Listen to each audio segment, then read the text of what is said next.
உங்களுக்கும் முடி நீளமாக கருகருன்னு வளர்க்கணும்னு ஆசையா? அப்போ இந்த ஒரு இன்க்ரீடியண்ட்டை கண்டிப்பாக உங்களோட சமையலில் சேர்த்துக்கோங்க. அதுதான் கருவேப்பிலை. கருவேப்பிலை வந்து நம்மளோட முடிக்கு ரொம்ப நல்லது. நான் இந்த மாதிரி சட்னி செஞ்சு வீக்லி ஒன்ஸ் கேப்பக்கூழ் கூடவோ அல்லது சாதம் கூடவோ வச்சு சாப்பிடுவேன். இப்போ உங்கள் கூட ஒரு சிம்பிள் ரெசிபி வந்து ஷேர் பண்ணுறேன்.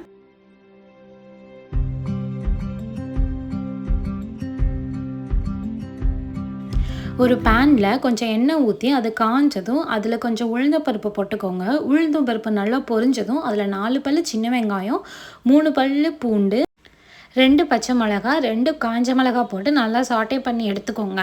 இது கொஞ்சம் நல்லா வதங்கினதும் அதில் நல்லா ஒரு கைப்பிடி அளவு கருவேப்பிலை எடுத்து அதையும் சேர்த்து சாட்டே பண்ணுங்கள். கருவேப்பிலை ரொம்ப கிளாஸ் மாதிரி வதங்கிடக்கூடாது. அதை கொஞ்ச நேரம் ஒரு 2 மினிட்ஸ் 3 மினிட்ஸ் வதக்கினாலே போதும். அது ஆறுனதும் ஒரு மிக்ஸி ஜாரில் கொஞ்சம் உப்பு சேர்த்து அதை அரைச்சி எடுத்துக்கோங்க. 1, 2 அரைச்சி எடுத்துக்கோங்க.